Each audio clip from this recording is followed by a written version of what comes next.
Hello everybody, welcome on into my Watch Me Wednesday. How are you today? It is a beautiful day here in Arizona and I'm happy to be here with you sharing some tips and techniques on how to get those perfect points and intersections.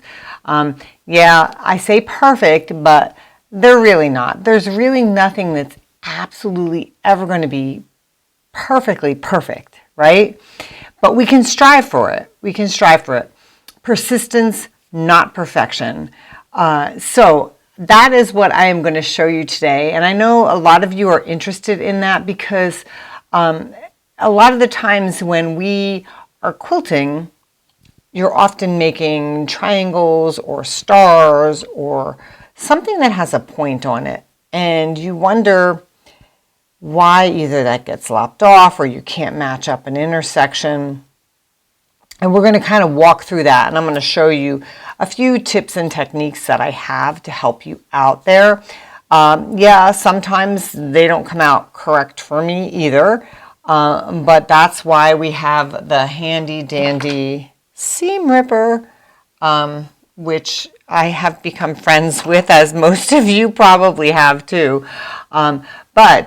So I want to go through all that, and I'm going to go through some of the things that I do step by step. And there are probably things that you might do that also might help out. So it would be great if at the end, if you had questions or if you had some ideas on what could help, to type them in the comments, and then we'll share them with everybody at the end. And if there's questions, I'll answer them at the end as well. So I'm going to show you what I do. I'm going to show you, you're going to get to see everything like you usually do overhead and also at the machine. So I'm going to show you the different views too. So we're going to get started, but let me go to my overhead view here so you can see. So this is, I'm going to show you, I know I've showed you this block before because this is from my carnival nights, but it's a great example of, let's zoom in a little bit, of how points match up. So you've got intersections here, intersections here, intersections here, and they need to kind of match up. And, you know, from a distance, you know, most of the time, so if you can see it, if you cannot see it going by on a galloping horse, it's not that big a deal. So sometimes things are a little off, like this isn't perfection here, but it's super duper close. And for me, when you are at a distance and you cannot catch that, that's okay. There are some that are spot on, that are perfect, and I like that, but you're not going to have that all the time. So don't get too anxious about it. Do the best you can, and if it doesn't come out the way you want, you can always tear the seam out. So let's get started. I want to show you what I do, and actually I'm going to show you this other block too before we get started. So this is a little block that I will have a pattern for. I showed you this on Valentine's Day. I created this pattern, but this also has lots of seams and intersections that you have to match up. It is paper pieced and it's a heart and heart, which is what I wanted to do. You can always reverse it. You could do red in the center and then white or black or whatever you want as a background, and you'd have your two hearts. So this is my heart and heart. I will have a pattern for you for it. I just don't have it yet. Lots going on. But the reason I'm showing it is because there are lots of little intersections that you need to match up, okay? And I'm going to show you the backs of everything as well. So let me show you here what we're going to do first. I kind of did a few little step outs for you. So the first thing, so let me just grab this again so you have a reference. So what I'm going to be working on here is this little quarter, because it's really a quarter of the block. So I'm going to leave that here in the screen. But so there's two pieces to the quarter of the block. They have to go together. Now what I do, and what a lot of people don't realize when they're paper piecing is when you get to a certain point, you should take the papers off. So we're going to do a little step out here, and I'm going to show you. The reason you should take the papers off is because in actuality, if you don't take the papers off, you'll be sewing through 4 layers. So 2 layers of paper and 2 layers of fabric and your seam allowance, which then adds extra bulk into what you're doing, and you don't want to have that extra bulk there. So the only reason the papers are on at the moment is so that I can line up this intersection here with a pin. And what I did is I take my pin and I take a super duper fine pin, not a thick pin, has to be fine, and I want to stick it in right at that 1/4 inch. But if you can see, I'm going to wiggle it around a little bit. It's kind of in the ditch here. So it's right smack dab in that corner. I don't know if you can see where I'm wiggling that. See that? It's right smack dab in that middle. And then I'm going to match it up with the same spot on the other piece. So I'm going to sink that right in the ditch. And what I want to happen here is I want to be able to align my edges nice and aligned, which means this pin needs to stay straight in and on, okay? So those edges are nice and aligned. Once I get it that way, I have an option to do a couple things. I can either take off the paper now, which I think is easiest, or I can turn the pin down if I want, but the problem with turning the pin down, unless you hold this super duper tight like this and then try and turn that pin down, you are going to get your seams, they will then be askew, so they won't be aligned anymore. I held it super duper tight, so now it is still aligned. I don't know if you could see that they are still aligned, okay? And you can then go ahead and take the paper off, or you can take the paper off before you do that. But the critical thing here is to make sure that your seams continue to remain aligned. Now this doesn't just apply to this particular block here in my pattern, Carnival Nights, but it really applies to any kind of block where you're trying to align seam allowances or trying to align points. So you can transfer this over to anything that you do, okay? So you notice I've only put 1 pin in as thus far, okay? But I'm taking the paper away, especially I want to get that paper out of there around the edge of this block, which will make it easier for us to sew, okay? Trying to rip that out of there. And then after I'm done taking the papers off, we're going to get rid of those, okay? Let me get rid of those real quick in my trash can so they're not clogging up your view. Okay, now I want to go back and just make sure that my edges are still aligned, and that's super important. They have to be aligned because then your stitches will not go through that intersection, and that's what they need to go through. Now, here's the first trick. Okay, so while this technically the second trick, if you will, because I've already put the pin in at that intersection. This trick here is we are going to take our stitch length up to a basting stitch. By doing this, it will give us the ability to see if we align this properly. We're going to baste just in here first. We're going to check. We're going to see if the points align. If they don't align, a basting stitch is much easier to take out than a regular stitch, okay? So that's what we're going to do now. So let me switch to the next camera, and we're going to come in close here. So I'm going to take my stitch length up. Now most sewing machines, their default stitch length is a 2.5. So take it up to like a 3.5, which gives you plenty of wiggle room because 2.5 is going to be a little too small for you. I use a 50 weight thread, and you're going to use your 1/4 inch seam allowance. And a lot of people will say, well, you took the papers off. How am I going to know where to stitch because I don't have a line anymore? Well, you're stitching a 1/4 inch seam allowance. It's just regular piecing now. This was paper pieced, yes, but if you weren't paper piecing, you'd need your 1/4 inch foot. So you need to make sure that that 1/4 inch foot is on there so that you can get the proper seam allowance. That's the number, well, 3 now, 3 tip. So you need to practice your accuracy in stitching. It needs to be 1/4 inch. Accuracy in your quilting is a huge key here. And that's not just in when you're doing points and intersections.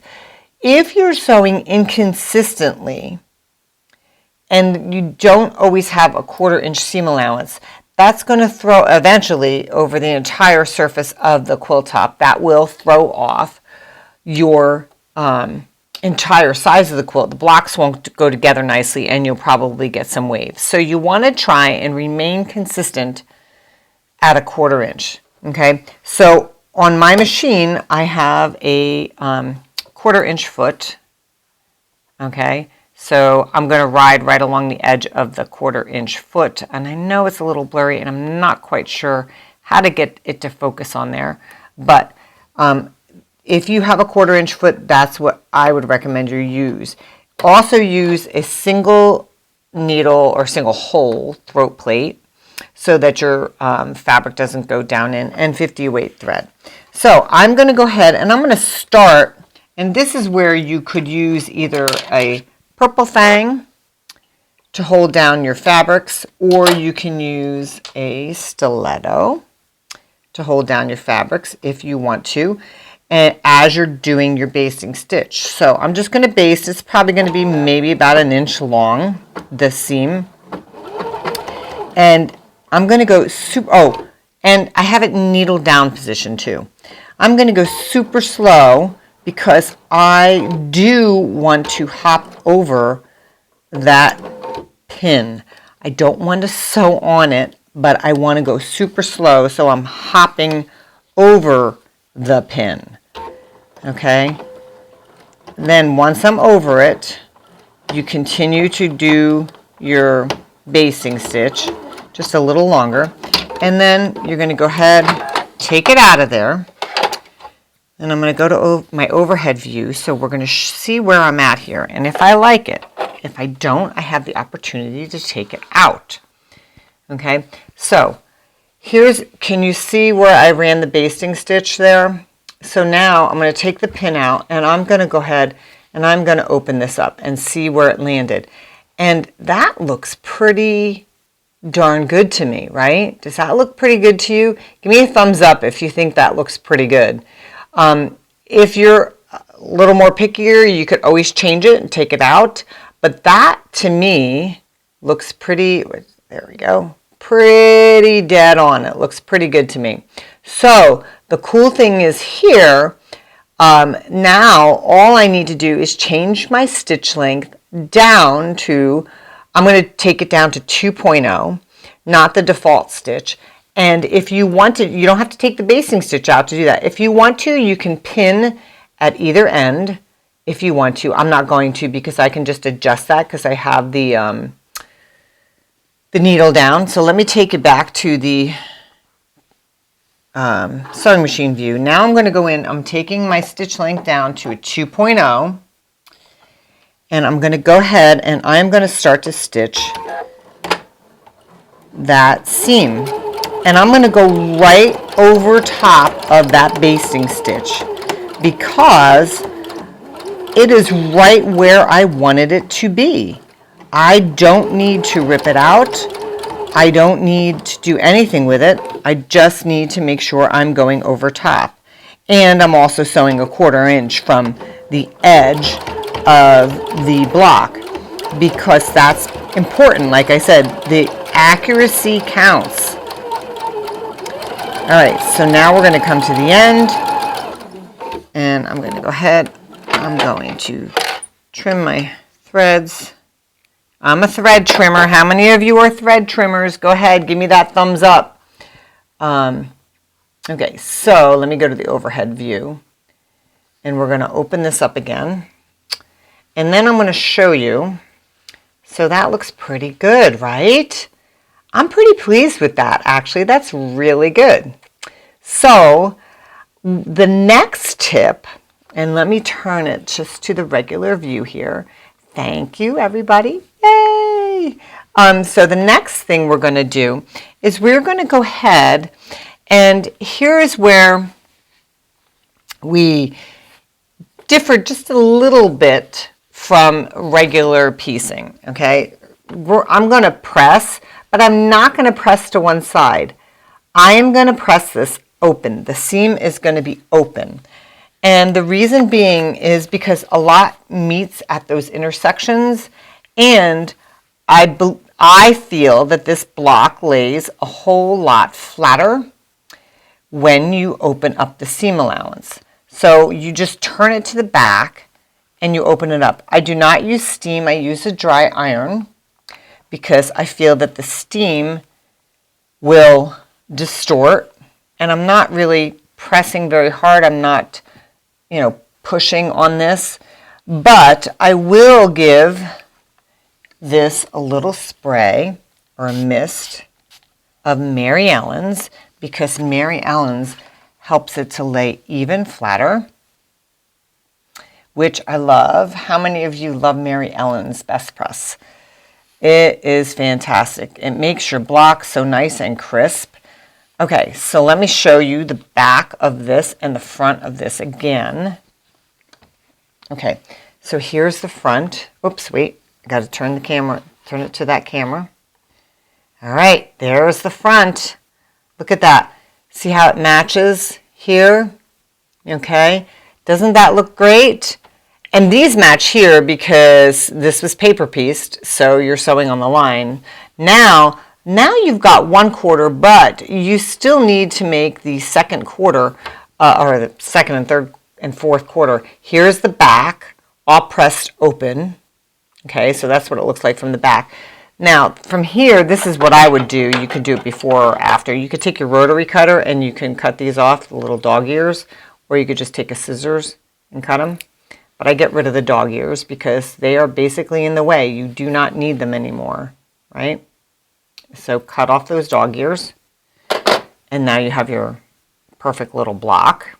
Okay, now I'm going to show you what happens here when you want to join. Let me get this out of the way. I've got a block started that I started to join together. I'm going to show you a couple things here. So here is 2 halves joined together. So the same thing, now you've got these blocks joined. You're not joining this point, but you're joining 2 quarters together, okay? And I'm going to show you how to do that first, and then I'll show you how to join the halves. So you've got your quarters here, and of course they're going to go right sides together. And this particular block, you have to do the same thing. What I do is I put the pin in at 1/4 inch right in the ditch there. I don't know if you can see that, in the ditch. And then I'm going to match up where the ditch is on the other side because I want them to align. I want them to come together nicely. And again, that pin needs to be straight up and down, if you can see that. So if it's like cocked that way, that means this is going to be off center. So your block is going to be off kilter here and also at the top. So I want it nice straight up and down, and I'm going to hold it firmly with this hand to turn that pin down in. Then I'm going to take one more pin, and these are going to align. Let me get another pin here.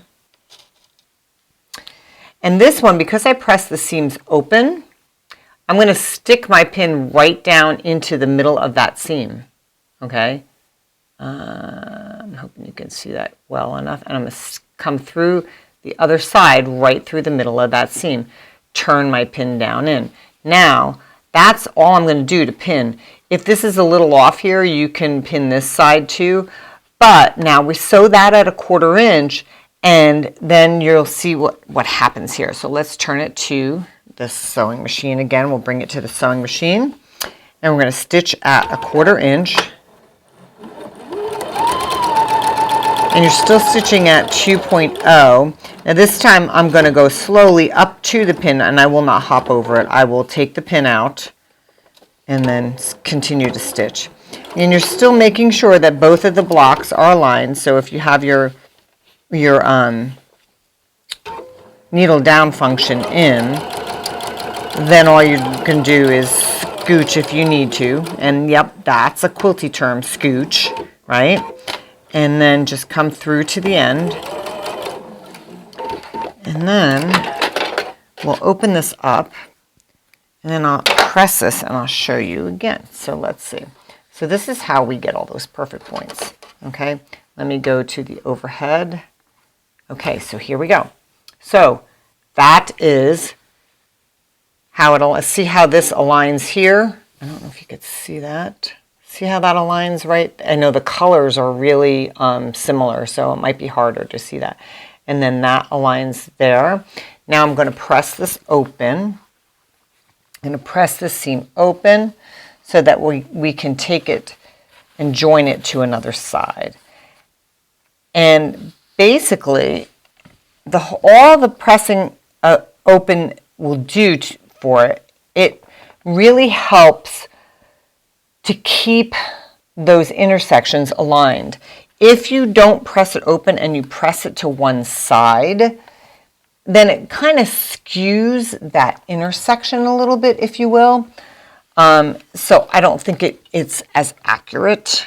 And I'm going to give it another little spritz of Mary Ellen's because it makes it lie nice and flat. I love it.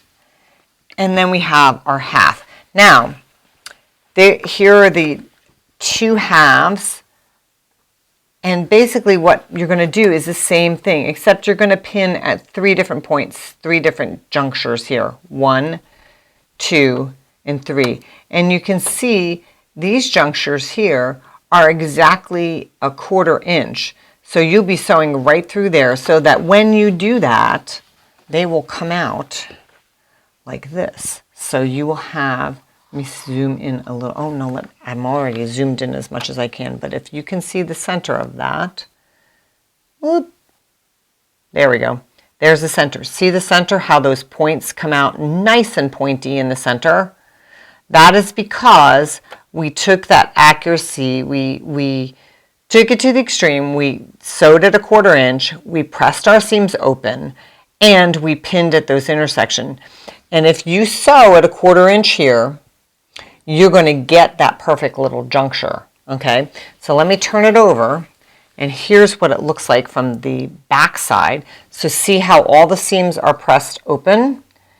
And this is the last seam, so it's nice and pressed open and nice and flat there. So you get a beautiful flat star, because if this was pressed to one side, this would be a little more bulky. It's not nearly as bulky. It's nice and flat. And I want to show you the back of this one too, the back of the heart. I also pressed the seams open on this. Now these two don't have nearly as many seams. Now, I will tell you, so let me turn this one back over real quick. So you're probably wondering, well, these seams aren't pressed open. This is because these, remember, these segments, the smaller segments, the little pieces, these were all paper pieced. You don't have really a choice on how to press those because there's paper on the back. But when you start joining your sections together, you have to join them with 1/4 inch. Up until then, you're only sewing on a line and you're sewing your fabric to a piece of paper on these particular. But if you're doing another type of quilt, just traditional piecing, then you can choose. The same with this. This was paper pieced. So these seams, you can see they're all pressed to one side because that is how you paper piece.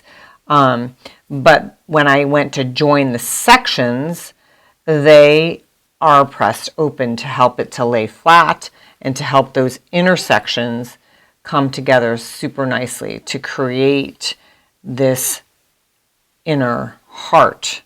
Okay, so I hope that all makes sense to you. So those are a few of my tips and techniques for creating perfect junctures at seams, perfect points.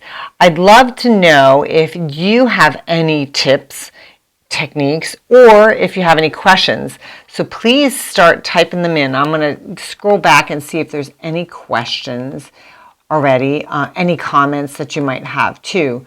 Let's see.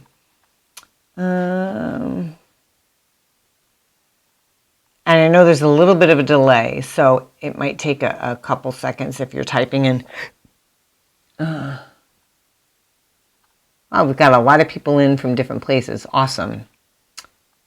I appreciate you guys taking time out of your day and joining with me. Let's see, what does Lynn say? Lynn says, I'm so glad I got to tune in today. Such great tips. Thank you. You are welcome, Lynn. I love showing you all the tips and techniques that I have. I think it's important as quilters to kind of share these things because that's how we learn. In fact, I'll give you another little tip and technique.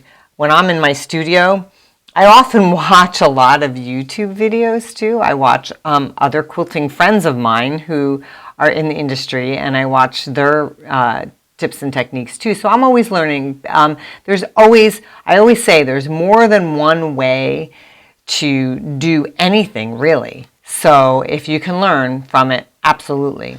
Let's see. Wendy has when learning garment sewing, that was called hangpin technique. Okay, and you know, it's funny because I did garment sewing. I've never heard of that terminology, but that's great. Thank you, Wendy. I appreciate that. That's awesome. Let's see. I'm scrolling. Hi, Patty. I'm glad you made it. Let's see. Kyra. What is Kyra saying? Kyra says, my way is not the only way. In fact, I know it's not. That's true. My way is not the only way. There are many, many ways. I just like to give you more things, more tips and techniques for your quilty tool bag, for sure. Let's see. Do you remove the paper before you join the sections? Absolutely. And if you're just hopping in, that was one of the first things that I did mention, Joanne. And the reason being is because you don't want to join two sections together with the paper on it, because essentially you're joining 4 layers together. So you're joining 2 pieces of paper, and then you're joining 2 pieces of fabric and the seam allowances. So it adds extra bulk in there, which actually can throw your 1/4 inch seam allowance off. So when you're joining sections together, when you're paper piecing and you've trimmed down your block, you want to make sure that the paper's off, because once it's trimmed down, you don't need that paper on there anymore. Take it off so that you can join those sections together, and your accuracy will improve greatly. When I teach paper piecing classes, a lot of people, I see them starting to try and join their blocks together or their segments together with the paper on, and I always have them take it off.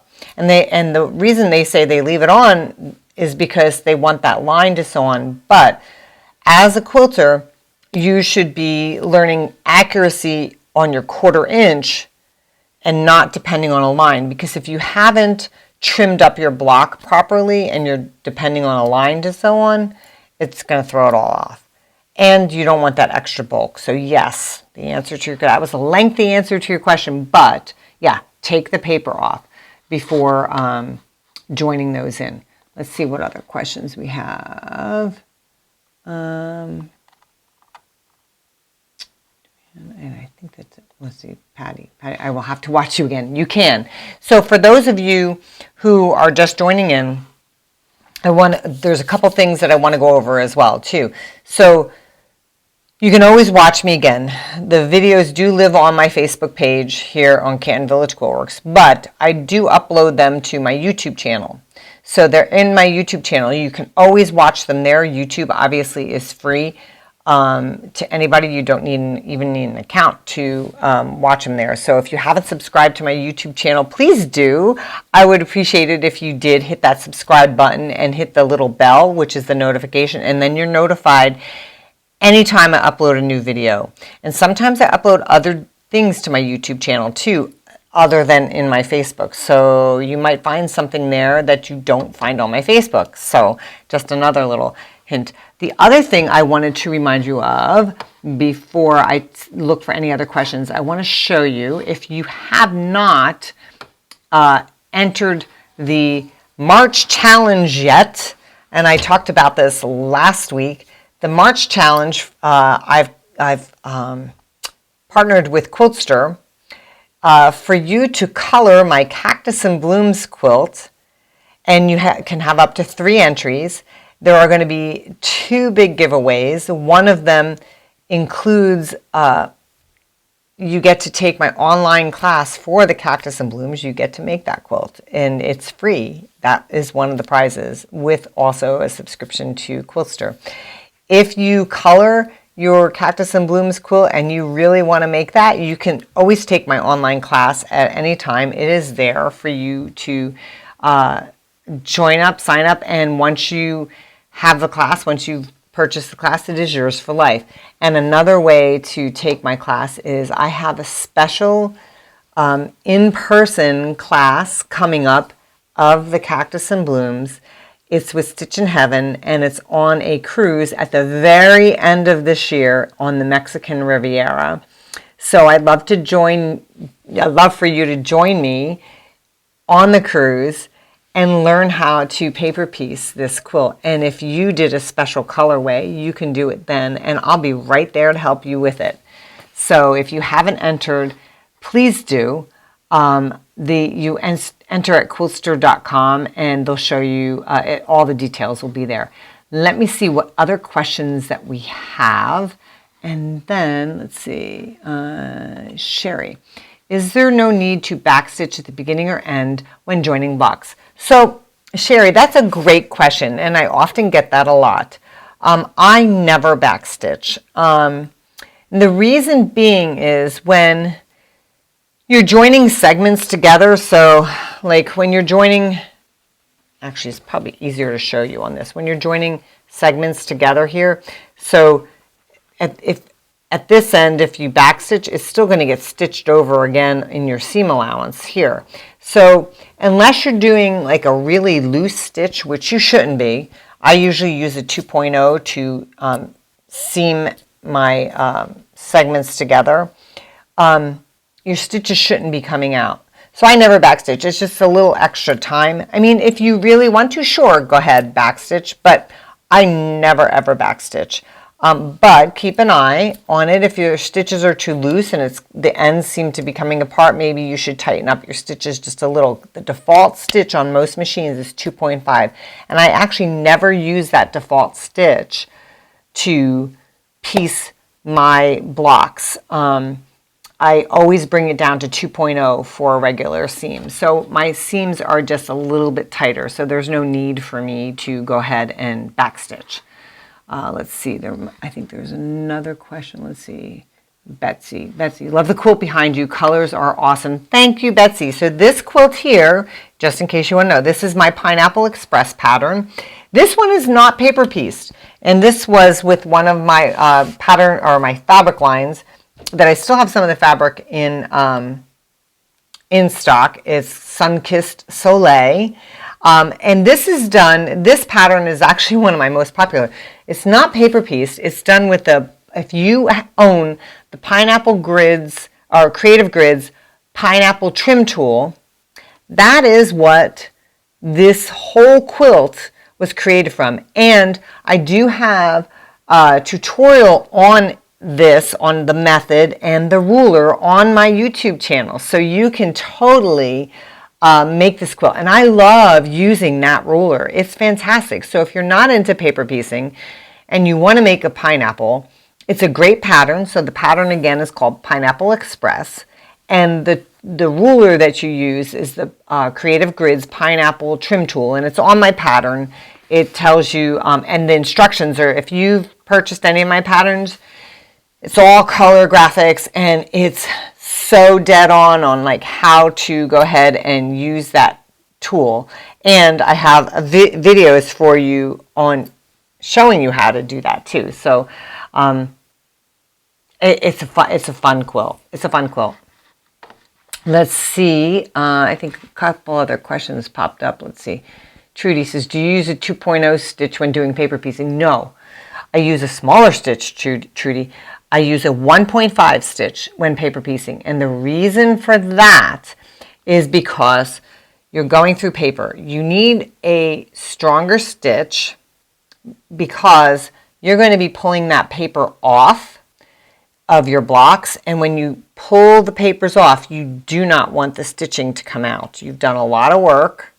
You want it to perforate those papers, and it needs to be slightly stronger than a regular stitch or seam or regular stitch for a seam. So I bring it down to 1.5. If your machine doesn't have a 1.5, you're going to either bring it to a 1.4 or a 1.6.